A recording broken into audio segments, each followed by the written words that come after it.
Hi friends, welcome to my channel लिनमयस kitchen. मु आज बनैबी स्वादिष्ट चाउल बरा। ताहले आसंतु प्रस्तुत करिबा। प्रथमे मु 2 कप चाउल 1 कप बिरी नेइची। सेथिरे पानी देई ताकु मु 2 घंटा पई बतुरै देली।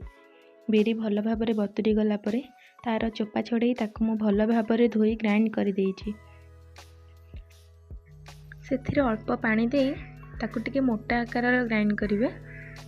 तो ग्राइंड हो गला पर मु अबे बिरी चाउल को एकाठी करी ताकु भल भाबरे हाथ रे मिसई नेची। तापरे सेथिरे स्वाद अनुसार लूण, अल्प जीरा, टिके खाइबा सोडा, अल्प कंचा लंका काटी रखितली ताकु पकेइली। सेथिरे किछि कटा पियाज, सिझा आलू दुईटा को भल भाबरे चकटी सेथिरे मिसई देली। तापरे कड़ाई रे छाणीबा पई किछि तेल नेली। तो तेल गरम हो गला परे ताकु छोट छोट बरा आकार रे छाणीली।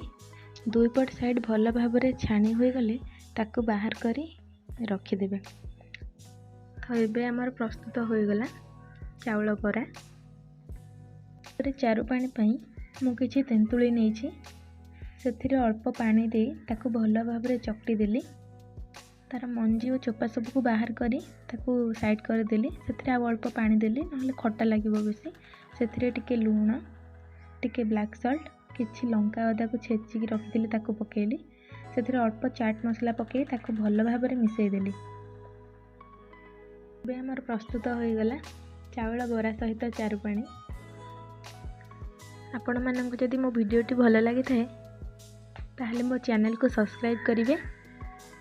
मो वीडियोटी को लाइक और शेयर मध्य करिवे। Thank you.